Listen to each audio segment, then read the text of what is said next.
1 year to the day I pressed record for the first time and published my first YouTube video. In that time, the channel has got over 5,000 subscribers now, and I've had quite a large impact on a number of people's lives, all of which is absolutely amazing. And in this video, I want to break down the things that I've learned, the things that I've really enjoyed, the things that I haven't enjoyed, and what's next for me when it comes to YouTube. Before filming this video, I watched back some of my previous videos this time last year, and I cringed a lot, but I'm also very proud of how far I've come when it comes to talking to the camera, because looking back at some of my previous videos, I did not smile, and quite frankly, I just looked completely miserable. And I ended up publishing 40 videos in 40 consecutive weeks. And this brings me on to the first thing that I've learned, and one tip that I have for any of you watching this who also want to start a YouTube channel. You need to decide what consistency looks like for you. Generally, the advice that I got from watching other people like Ali Abdaal and other creators was you want to be publishing one video a week on average. Originally, I thought, well, that's going to be easy. Like, one video a week is pretty obtainable.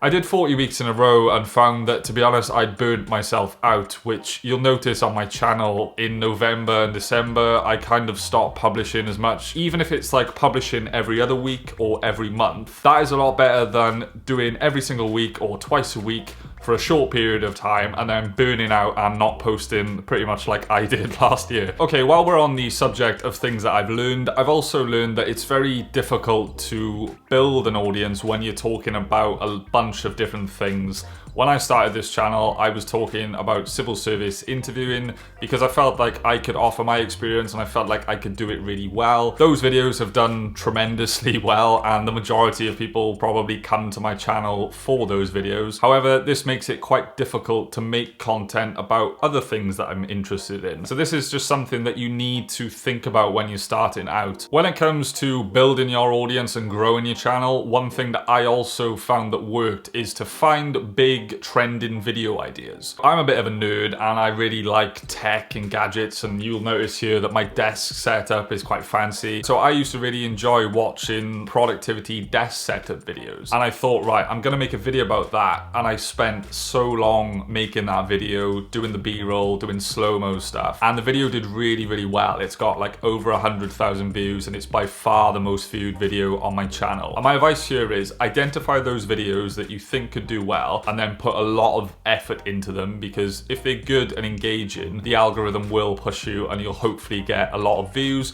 which will hopefully bring more people to your channel. While we're on the subject of technical YouTube advice, the first 15 seconds of your video is extremely important. I look back through my analytics before filming this video, and the videos which have done really well, you'll notice that the first 30 seconds of the video, people are still there, they haven't dropped off, whereas on my videos which haven't performed really well, people have really gone after the first 30 seconds. You have to hook people in the first 15 seconds so that they stick around and watch the video. There's no point spending hours and hours and hours adding loads of B-roll into the second half of the video and then forgetting the first half, because the likelihood is that no one will even see the second half of the video because they'll have bounced after the first 15 seconds. Another thing, if you are watching this as an aspiring YouTuber, gear doesn't matter as much as I thought it did. The thing that matters is the value that you're giving people and the content. I have subscribed to a few people this year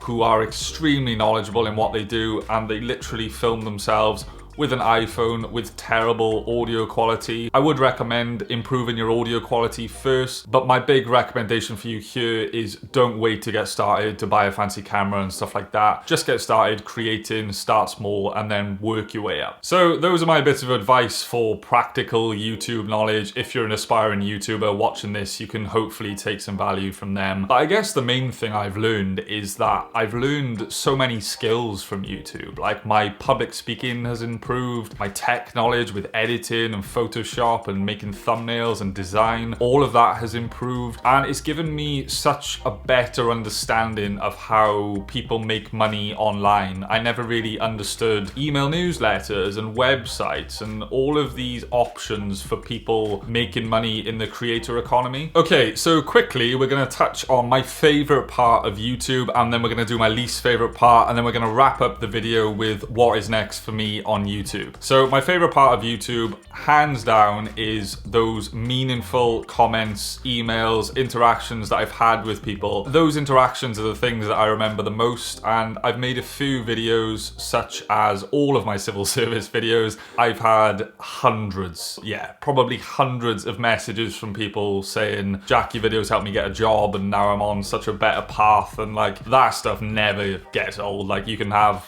the money and stuff like that, but that stuff is awesome. Right, moving on to my least favorite part of YouTube, and it has to be editing videos. So before I started YouTube, a lot of you might know, but I make music as well. So I'm very familiar with spending hours and hours and hours making something that is really, really rough into something which is quite polished. And with video, it is sometimes extremely tedious, because particularly when you're starting out, you mess up a lot, which means you have to cut out ums and breaths and stuff all of the time, and it just takes hours and hours and hours.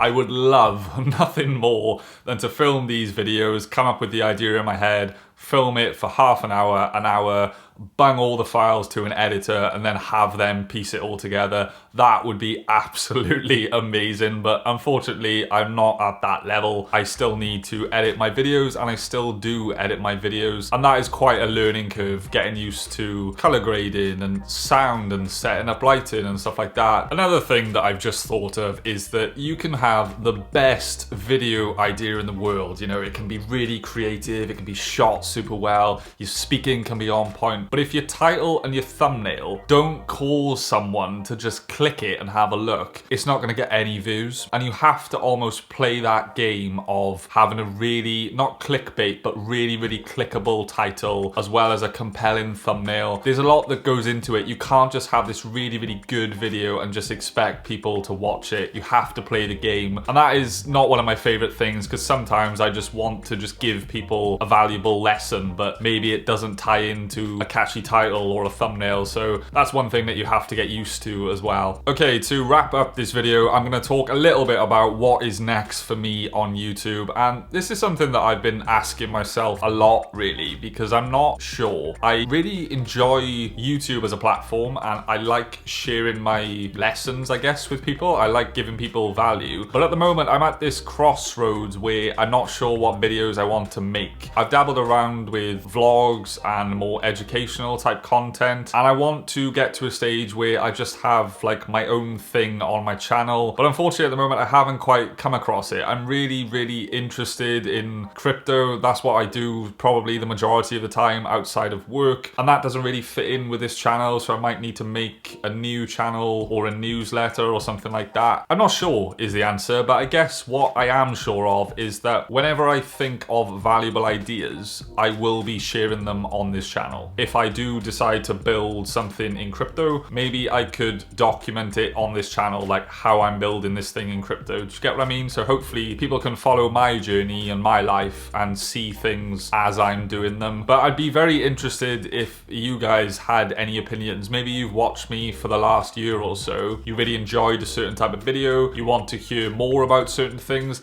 let me know down in the comments below, email me, whatever. I would be really, really interested in hearing your guys' thoughts. I think that is everything I have to say after being on YouTube for 1 year, but the final thing from me is just to say thank you to anyone who's supported me over the last year, commented or emailed me. It really, really does mean a lot every single time that I interact with people. So thank you very much for watching this video. Take care, look after yourselves, and I'll see you all very soon.